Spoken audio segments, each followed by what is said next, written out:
Hello everybody and welcome to the TDP YouTube channel. Hi guys and welcome back to the YouTube channel. Today we want to talk about the Haltech iC-7 dashboard solution, and I want to run you through some of the software. Dash is out for about a year now and it's a nice bit of kit. So I'm just going to flick us over to the Haltech website here. Hold on a second now. Okay, so here we are on the Haltech website, and on the Haltech website we will see that there are some new improvements in the new version of the software 1.04.1. Okay, so what's new? Well, one of the most important things that are new is it now has 4 AV input channels directly into the dash, which it didn't have. So originally, if you bought a dash from us or talked to us about it, we told you that all sensors had to come over CAN bus into the dash, because that was the truth at the time. But now they've allowed 4 of the pins in the back of the dash to be used as analog voltage inputs for either pressure or temperature. They're 0 to 5 volt inputs, but they are now going to be pretty handy if you run out of inputs on your ECU or you only want an input to your dash. So something like a fuel level sensor would be a thing that you might want only to your dashboard and not into the ECU. We often would recommend that the oil and fuel pressure go to the ECU to allow them to be used for safety measures. Also, they've put some pre-configured pressure sensor calibrations in there, and they have now added max ECU support to the list of other brand ECUs which they support, which as far as I'm aware is Link, Motec, M1, M800 series, and now Microtech, and now Max ECU. Also, they've made it work better in the day and the night, and yeah, I think there's a fabulous bit of kit. It's really good value for money. You can get it on our website. It's 750 euros plus VAT for a 7-inch color display. Fabulous features, but I just think it really works well. So check it out. And first of all, if you've bought one and you want to update your software, or if you haven't bought one but you want to look at the software, if you go to Haltech's main page, then click on their downloads, and then go to software downloads, bring it to this page here. You can click this, download the software, and install it to your computer. Okay, so once it's installed, what do you get? Well, we're going to open it up here. Not connected to a device here at the moment. We're just going to look at it in the bench as if it wasn't, as if we were at home and it was sitting in the car. Okay, so there's the splash screen. Really can't do a whole lot, but you can click load defaults, and here are the base CAN bus input modes you have. So you've Haltech version 1 legacy for really old platinums and stuff, and then you've got version 2 which will do all the Elite series and now the new Nexus. You got Link G4 which will do Link G4, G4 Plus, G4X. There's Microtech, which will do the full range. Motec, you've got M1, and then the 100 series, which is M400, 600, 800, and the OEM ECUs like the Subarus and Mitsubishis. You've got the full range of Max ECU, and then you've got OBD2. Now, OBD2, not something I've used much, but I have been told that it doesn't work on absolutely everything, so probably should contact Haltech or Haltech representatives like ourselves. We can go and ask, is your vehicle totally covered for the OBD? Okay, so next, I'm actually going to load a file. No, yes, be decisive, I'll load a file. I have a few here. So on my desktop, I have a G4X race car, G4X rally car, and an M400 sprint car. So we'll load up the race car. Now, why it says G4X is it's based on a Link G4X ECU over CAN bus into the iC-7. Now, this video is not intended as really a training video, more as a look at the product. So here we have the display screens. These display screens are default on the system. You can modify them, you can duplicate them, and you can remove them. So at the moment, we're not going to do any of that. We're just going to see what's here. So this is the default Haltech screen. I have changed, actually for this car, we've changed the default sensors to more sensible ones for a race car than what Haltech had on their original default. for this car. And then you have Haltech Hero 2, which is a dark version of the same screen. Basically, I don't think we have anything different to find. Then we have Double Hero, which has got 2 round gauges. Basically 2 insert gauges in each, so that's 4, and then another 4 down the bottom, so 8. You could have 8 sensors, 8 separate things, and a gear display. So 9 separate things, as well as the 2 round displays. You've got your indicators, your headlamp, battery light and all that also in the background there, and your check engine light and your oil light for whenever you have to connect it up to road car features as per the manual. And you have Double Hero 2, which is a dark color version of this. It's a nicer one in my opinion for certain lighting conditions. These are all based on lighting conditions. Every vehicle, every installation, every customer will be different, and they are configurable, and we'll do a small amount of showing you what's configurable. Then you've got iC-7 -1, which is, this is a throwback to the old race pack type dashes that Haltech used to use. So very limited. It only has 1, 2, 3, 4, 5, 6 sensor inputs and 1 bar graph, which can be anything but mainly RPM. And that comes in blue and in yellow. Then you have a digital matrix, which is kind of a semi-diagnostic screen that shows 16 parameters plus the gear and an RPM bar at the top. That's pretty useful if you are driving around looking for something wrong, maybe something a bit off. You might be able to find that. Probably wouldn't use it for a whole lot of racing. It's kind of a simple diagnostic screen where you can have your key sensors ready to be relayed back to somebody in the pits, somebody in rally service, or your tuner if you're stuck on the side of the road and you think you've had a sensor failure. There is an advanced diagnostic screen, which is basically every item that the dash can see over CAN bus. A lot of them may not be used in your configuration, so there could be some over info here that's never going to change, and you could go in and remove them, but maybe that should be done at a much later stage when you know exactly what you're using, what you're not using. Then there's this very basic race setup, which has basically 3 rows of 4 sensors and an RPM graph at the top.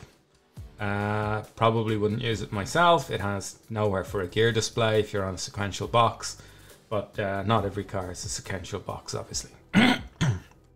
Then you've got this one they call Screen 10, which is like a set of dash clusters on a car or a motorbike with 3 analog style gauges on the bottom, your rev gauge and your speedo, and then you've got inserts in the gauges for your trip and odometer, and you've got these lights down the bottom that can be configured to work on switch inputs from the your ECU. So that's an overview of the displays.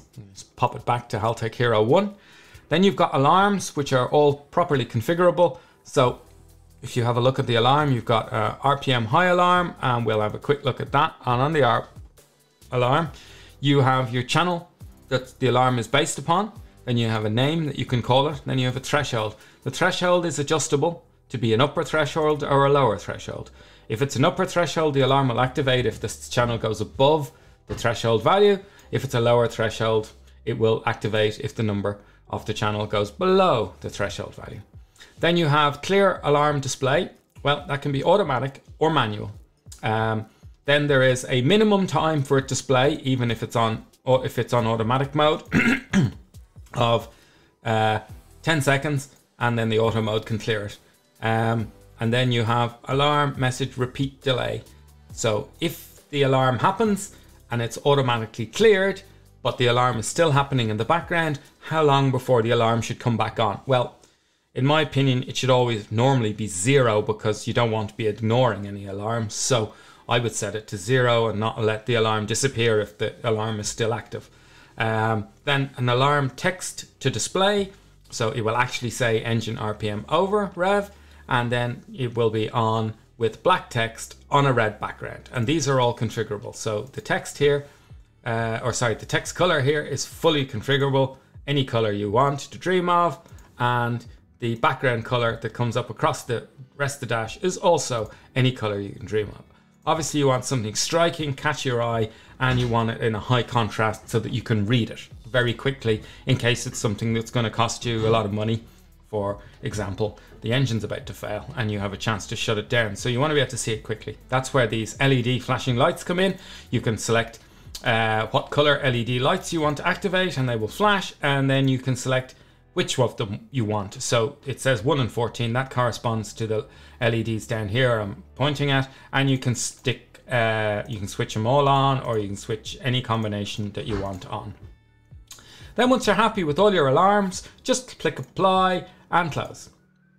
Now on here, if you want to add a new alarm, you can just put your mouse over alarms and go add new. And I'll just show you how to create probably the most common alarm that you'd want on any race car is an oil pressure low alarm. So it will ask me for the channel, and so we're going to search for the oil pressure. Just type in oil, give me all the oil, possible oils. So we have oil pressure and we click select. Okay, so now we have here channel oil pressure. Now, what do we want to call the alarm? Maybe we don't want to call it alarm 1 oil pressure, we just want to call it oil pressure. So we can just delete out that. Okay, upper threshold or lower threshold? I think lower threshold somehow. So the default units in the dash, and I'll get to that in a minute, they're in PSI, so we'll have to do this in PSI because we haven't changed them to bar. Personally, I'm a metric man, but I deal with so many customers in both, I speak both. So I would say most race cars, engine oil hot, at idle, they probably won't have huge oil pressure, but they certainly would hope, we would all hope they'd have more than 15 PSI. So we'll say 15 PSI. Clear alarm display, manual only or automatic. Well, I'm going to make it automatic for a particular reason. It is possible, even with a good engine with high oil pressure, to get a dip in oil pressure as you're pulling off if you nearly stall the car or something. So in that situation, you don't have to be fumbling around. You know that you dropped the oil pressure down. You weren't revving the crap out of the engine at the time. So if you got an low oil pressure, it's probably not going to blow up. So in that case, yeah, for that reason, we're going to say yes, we'll have a auto disappear on the alarm. So, but we won't make it really quick. We'll make it 5 seconds, and we will then put the repeat delay at 0. So should the oil pressure stay away, the alarm will never go away after 5 seconds, and at that stage you know you're in deep poo-poo and you must stop. The message, well, you can have whatever you want within reason. So I like something like that. Plenty of drivers will ignore that and never stop, but anyway, it's a good try. We want a striking background, so we're gonna, or striking, yeah. So we'll say yellow text on a red background. That should give us pretty definitive background, yep. LEDs flashing during alarm, absolutely, we want everything. I won't say everything, but I will say a majority. Okay, and the reason we won't say everything is it leaves room for other alarms to be on at the same time. Okay, so there you have your new alarm message. Oil pressure low, stop. The new alarm message won't come back up. That's just from when we're configuring it. But that's pretty handy to have. That's pretty handy to have. It's going to probably stop you killing your engine. We'll keep on going. So that's the alarms, your coolant temperature. So in other words, you can have an alarm based on any parameter that goes in and out of the dash.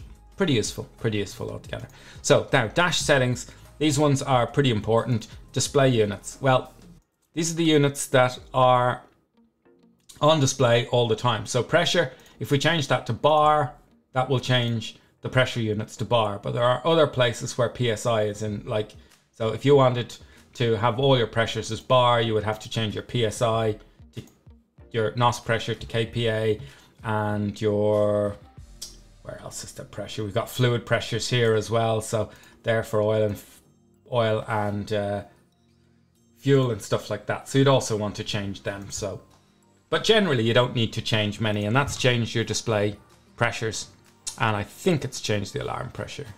Yeah, it's changed it to bar. Just need to go back in then and really change that to the correct figure. So we're going to say 1.2 bar, something like that. It's just one hot tip. So if you type something in, like you change one of these to 4 and you just try and click apply, it won't do it. You need to click somewhere else to basically allow that 4 to be entered. And see, if you click somewhere else, click somewhere else and the figure has actually changed, it will then allow you apply it. That's something I figured out at the beginning. So then we've got system. System is, well, actually you have to go to system at the very beginning if you're setting this up yourself the first time. System is basically based on what CAN protocol, whether you have terminated resistor on and off, the CAN speed.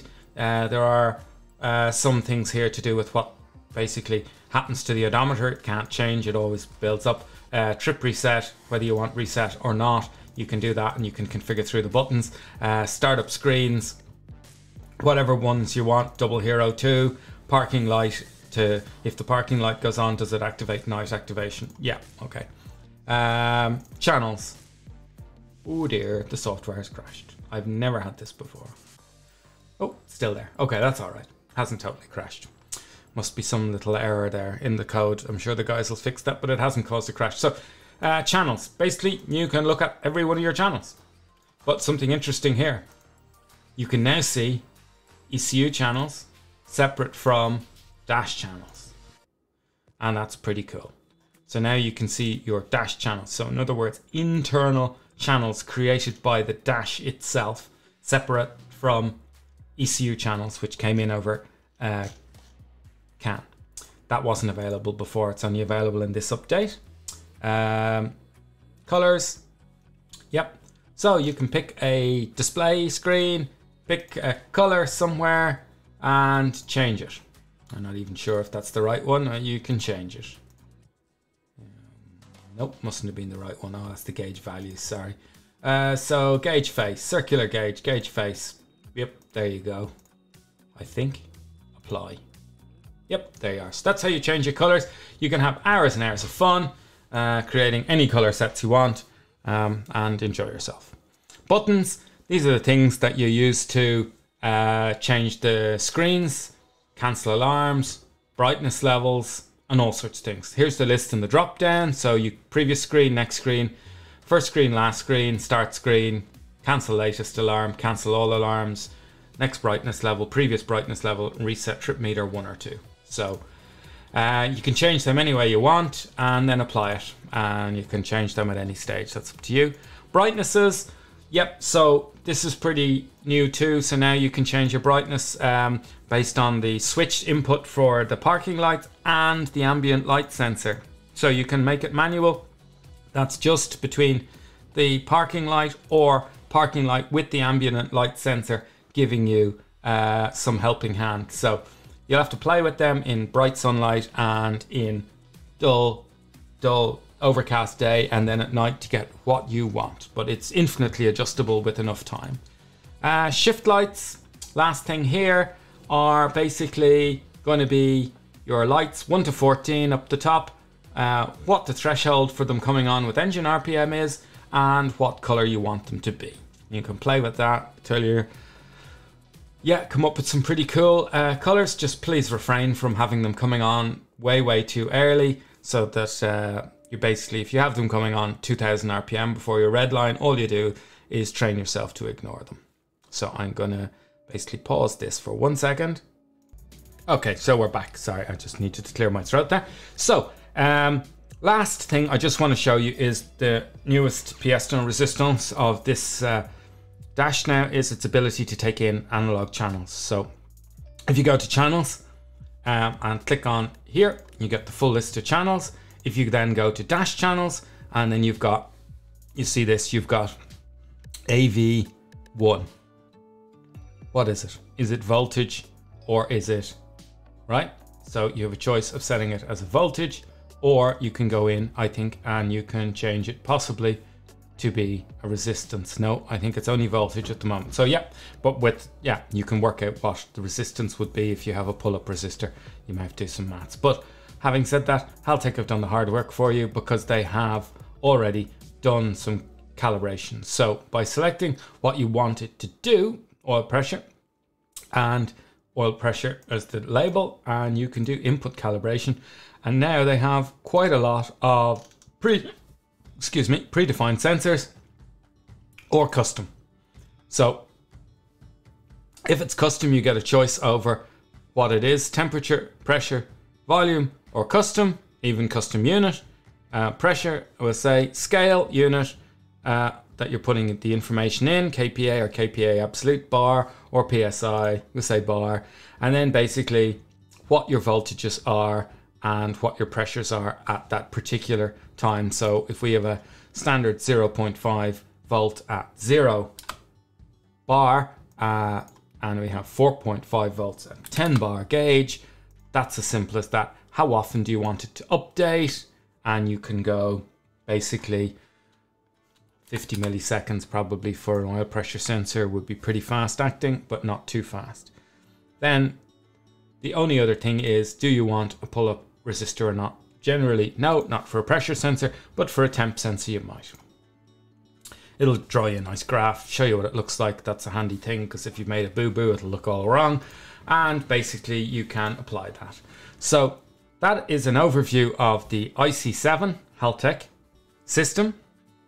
And we think it's a great piece of kit, well worth the money, certainly. You get a lot of bang for your buck. That's it, really. I can't say much more about it. We are going to do an in-depth calibration training for setting up the displays, setting up a sensible set of parameters for the display, because a lot of people want to look at things they never look at when they're driving their car, either fast or on a racetrack under a hard boost or whatever. They ask to see silly things on the dashboard they'll never ever look at. So the most important thing is to have a sensible set of items on the dashboard and a really good set of warnings that tell you when something needs to be looked at. That's the most important thing. So basically, I'd like to say thank you very much for watching, and please check the channel out regularly. And if you like this sort of content, hit the subscribe button, and every time we put up a new video, you're going to be able to get a notification and watch it immediately. So if you also have any suggestions or comments on any of the products that you know we do, or would like to see in-depth videos about, please let us know and we'll try and address that. So thank you very much for watching, and have a nice evening.